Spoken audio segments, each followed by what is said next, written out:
Good morning বন্ধুরা, আবারও তোমাদের সাথে চলে এসেছি একটা নতুন রেসিপি শেয়ার করতে। দেখো এটা কি বানাচ্ছি আমি, অবশ্যই তার জন্য পুরো ভিডিওটা দেখো আর আমাকে জানিও কেমন হয়েছে জিনিসটা। তোমরা অবশ্যই বাড়িতে বানিয়ে দেখো।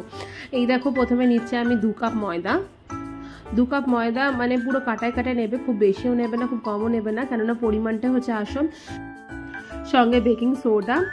আর এই যে এই কোম্পানি আমি সবসময় বেকিং পাউডার ইউজ করি, তোমরা যে কোম্পানির পাও সেটাই ইউজ করো। তো আমার এটা খুব ভালো লাগে তাই বলে আমি এটা ইউজ করি। আর দেখো বেকিং পাউডার, এই পরিমাণ নেওয়া হলো বেকিং পাউডার। মোটামুটি খুব বেশি লাগবে না, ছোটো চামচে হাফ চামচ করে নিলেই হবে। সামান্য পরিমাণ নুন, ভালো করে জিনিসটা মিক্স করে নিতে হবে। যতটা প্রথমে ভালো করে মিক্স করতে তত ভালো হবে জিনিসটা। তার জন্য দেখো ভালো রকম মিক্স করে নিচ্ছি আমি। এটা আমি করছি না, আমার মা করছে। যাই হোক, তাহলে তোমাদের সাথে শেয়ার করা খুব মানে দরকার। এটা খুব ভালো হয়, টেস্টি হয়। আশা করি তোমরা কেউ কেউ বুঝতে পারছো জিনিসটা কি বানাচ্ছি। সঙ্গে লাগছে ঘিটা দেখো ভালো করে ঘিটা এর মধ্যে মিক্স করে নিতে হবে। তোমরা নিজের ইচ্ছা অনুযায়ী ঘি দেবে। তো আমাদের মনে হচ্ছে এটাই ঠিক আছে তাই দিলাম। তো তোমরা যত দেবে তত জিনিসটা খাস্তা হবে, ভালো হবে। আবার এটা ভালো রকম মিক্স করে নিতে হবে। যতক্ষণ না তোমরা দেখবে জিনিসটা একটা মন্ড মতন তৈরি হয়ে যাচ্ছে ততক্ষণ মিক্স করে দিতে হবে। এই দেখো মাখতে মাখতে মাখতে মাখতে এরকম ডালা পাকিয়ে যাবে, তখনই বুঝবে জিনিসটা একদম ঠিক হয়েছে, পারফেক্ট হয়েছে একবারে। এরপর এটা সাইডে রেখে দেবো। এরপর আরও অনেক কিছু আছে। ও না, এর সাথে খোয়া দিতে হবে, সেটা বলতে তোমার সাথে ভুলে গেছি। খোয়া তোমরা চাইলেও দিতে পারো, নাও দিতে পারো, বাট আমার কাছে খোয়া অ্যাভেলেবেল ছিল তাই আমি দিলাম। এমনিও নর্মালও জিনিসটা বানানো যায়, আবার খোয়া দিয়েও বানানো হয়। খোয়া দিয়ে যদি বানানো হয় জিনিসটা খুব টেস্টি হয়। সঙ্গে লাগছে 1 কাপ দুধ। ছোটো কাপের অবশ্যই 1 কাপ, এটা আমি বড় কাপ নিয়েছি। ছোটো কাপের 1 কাপ দুধ দিয়ে আস্তে আস্তে ভালো রকম জিনিসটাকে মেখে নিতে হবে যতক্ষণ না জিনিসটা ভালো করে সফট একটা ডো বানানো হচ্ছে। যত মাখবে জিনিসটা তত জিনিসটা ভালো হবে।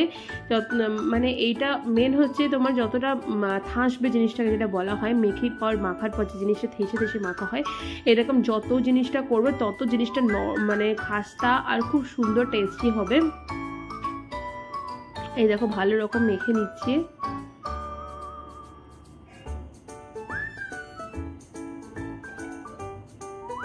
তোমরা যতটা পারবে গায়ে জোর দিয়ে পুরো থাসবে এটাকে। যাই হোক, হ্যাঁ মজা করলাম। তো যতটা পারবে তোমরা চেষ্টা করবে ভালো করে মেখে নেওয়ার। তো মেখে নেওয়ার পর এটাকে কিছুক্ষণ রেস্টও রাখতে হবে।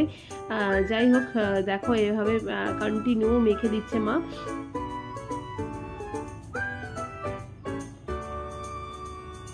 এটা একটা সফট ডো হয়ে গেছে, খুব সফট। মানে তোমরা জিনিসটা জানি না কতটা কি বুঝতে পারছো, তবে মোটামুটি সফট ডো হয়েছে এটা কিন্তু জল ইউজ করবে না, বেশিরভাগটা কিন্তু দুধ ইউজ করবে।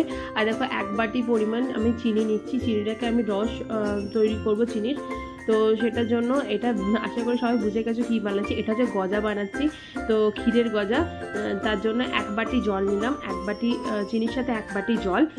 এই জলটা ভালো করে মানে জলে চিনিটা ভালো করে গুলে যেতে হবে। দেখবে এই চিনিটা দেখার একটা জিনিস আছে। আর সঙ্গে দিয়ে নেবো একটা পাতিলেবু। পাতিলেবু কেন দেওয়া হয় না, চিনির মধ্যে যাতে যে নোংরাগুলো থাকে সেগুলো যেন না হয়, মানে সেগুলো সাইডে সরে যায় বা সেটাকে আবার ট্রান্সপারেন্ট দেখাতে পুরো একদম জিনিসটা দেওয়া হয়। আর সঙ্গে দিচ্ছি এলাচ দিলে জিনিসটা আরও টেস্টি হবে। এলাচ দিলে জিনিসটা আরও কীরকম হয়, মানে সেন্টটা খুব ভালো আসে, সেই জন্য এলাচ দেওয়া হচ্ছে।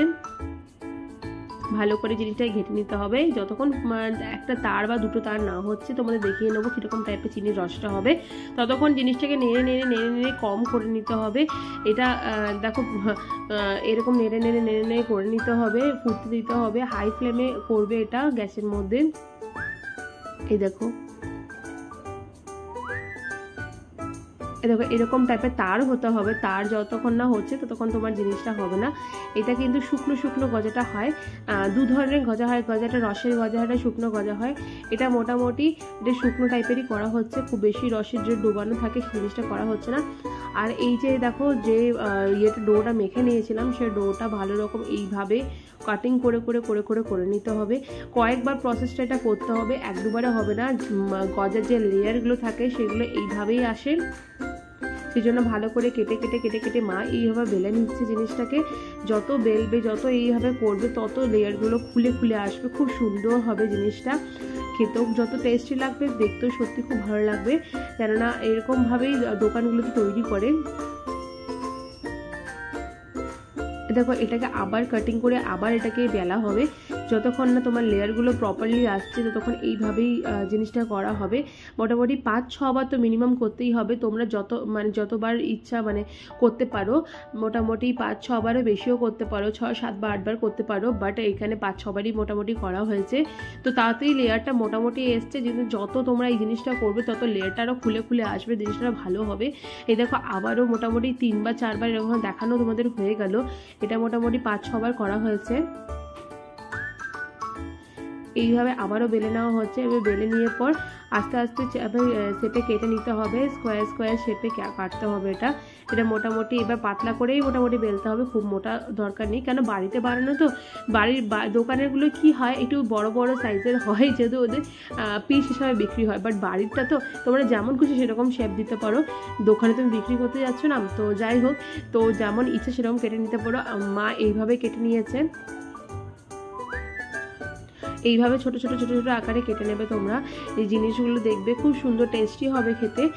তো এরকম হঠাৎ করে দেখবে দুপুরবেলা মনে হয় যে কি খাবো, তখন একটা মিষ্টি টাইপের জিনিস বা একটা স্ন্যাক্স টাইপের জিনিস খুব মনে হয় খায়, তখন এগুলো অনায়াসে তোমরা বানিয়ে খেতে পারো। অথবা রুটির সাথে মনে হয় শুকনো রুটি খাবো না, তখন মনে হয় মিষ্টি দিয়ে খাবো, তো তখনও এইভাবে খেতে পারো তোমরা। এইভাবে দেখো এইরকম টাইপের স্কোয়ার হয়েছে। এবার স্কোয়ারগুলো আস্তে আস্তে একটা প্লেটের মধ্যে তুলে নেবো, তুলে নিয়ে পর ভাজতে হবে। এগুলোকে ভেজে নিয়ে পর জিনিসটা দেখাবো। আমার অনেক কটাই হয়ে গেল, দেখো কতগুলো হয়ে গেল। লেয়ারগুলো দেখো তোমরা খালি কি সুন্দর লেয়ারগুলো এসছে, একটার পর একটা চাপিয়ে এইভাবেই করতে হবে, তার জন্য এই লেয়ারগুলো এসছে। দেখো এই লেয়ারগুলো এইভাবেই সুন্দরভাবে এসছে। তোমরা যদি এর থেকেও বেশি লেয়ার করতে চাও তাহলে তোমরা আবারও মোটামুটি কয়েকবার ওরকমভাবে আরও 3-4 বার এক্সট্রা করে নিতে পারো। দেখো এবার ফ্রাইং প্যানে আমি একটা তেল দিলাম, এটা অবশ্যই সাদা তেল। তোমরা রাইস ব্র্যানও ইউজ করতে পারো, তোমরা সাফোলাও ইউজ করতে পারো, এটা সাদা তেলে হয়। সাদা তেল দিলাম, যতক্ষণ না গরম হচ্ছে দেখে নিলাম কতটা গরম হয়ে আছে। দেখো মোটামুটি হালকা তেলটা গরম হয়েছে, এখনও জিনিসটা উপরে উঠে আসেনি। যখন দেখবো পুরোটা উপরে উঠে এসেছে তখন মোটামুটি ভালো রকম গরম হয়েছে। তার মধ্যে সাইড থেকে মা এটা একবার দিয়ে দিল, মোটামুটি হালকা গরম হয়েছে তেলটা, তাই দিয়ে দিল। এটা লো ফ্লেমে করতে হবে, কারণ ডিপ ফ্রাই করতে হবে। এটাকে ডিপ ফ্রাই করতে গেলে পুরো ভেতরটা যদি আমি তাড়াতাড়ির মধ্যে উঠিয়ে নিই জিনিসটাকে, হাই ফ্লেমে করে, তাহলে ভেতরটা কাঁচা থাকবে আর বাইরেটা থাকবে, মোটামুটি শক্ত থাকবে, কিন্তু বুঝতে পারবে না। কিন্তু এটা কি পুরো ডিপ ফ্রাই করে নিতে হবে যাতে ভেতরটাও মোটামুটি কুক হয়ে যায়। দেখো মোটামুটি ভালো রকমের ফ্রাই হয়ে গেছে, লাল লাল হয়ে গেছে, তাই উঠিয়ে নিলাম। খুব সুন্দর লেয়ারগুলো এসতেও কি সুন্দর লাগছে দেখতে এগুলোকে। এবার এটা আস্তে আস্তে মোটামুটি সবকটাই হয়ে গেছে। এবার আস্তে আস্তে এটা চিনির রসের মধ্যে দিয়ে দিতে হবে। এবার চিনির রসের মধ্যে দিয়ে কিছুক্ষণ ধরে এটা ফুটিয়ে নিতে হবে, কেননা এটা শক্ত জিনিস, তার জন্য কিছুক্ষণ ধরে ফুটিয়ে নিতে হবে। চিনির রসের মধ্যে পুরো গজাগুলো দিয়ে দিলাম, কিছুক্ষণ রেস্টে রাখতে হবে ঢাকা দিয়ে। প্রথমে চিনির রস যে গরম ছিল তার মধ্যেই কিন্তু দিয়ে নিলাম। আর তোমরা যদি পারো, আমি একটুখানি হালকা ফুটিয়ে নিয়েছি, তোমরা যদি পারো নাও ফুটাতে পারো, খালি গরম মধ্যে যেমন তোমাদের পরিমাণগুলো হবে, যদি খাস্তা সেরকমভাবে হয় অটোমেটিক গরমের মধ্যে তোমাদের রেখে দিলে রসটা ভেতরে ঢুকে যাবে। কিন্তু আমার মনে হলো একটু ফুটিয়ে নিলে তাড়াতাড়ি জিনিসটা হবে, ফুটিয়ে নিলে যেটা হয় আর কি, তাড়াতাড়ি জিনিসটা হয়, অত টাইম ছিল না, তার জন্যই তোমাদের বলি শর্ট টাইমের মধ্যে কী করে করবে, সেজন্যই তোমাদের জিনিসটা বললাম, ফুটিয়ে নিলে জিনিসটা তাড়াতাড়ি হয়ে যাবে। দেখো পুরো রেডি হয়ে গেছে। এবার হালকা আমন্ড দিয়ে গার্নিশিং করে নিচ্ছি আমি। খেতে খুবই টেস্টি হয়েছিল, খেয়ে পরে বাড়ির লোক বললো দারুণ হয়েছে। যাই হোক, বাড়ির লোক বলতে মা বানিয়েছিল, আমরাই বললাম খুব সুন্দর খেতে হয়েছে। তোমরা অবশ্যই বাড়িতে বানিয়ে দেখো আর কমেন্ট করে জানিও কেমন হয়েছিল তোমাদেরটা, আর দেখতে কেমন লাগছে অবশ্যই জানিও। আজকের জন্য এই পর্যন্ত, টাটা।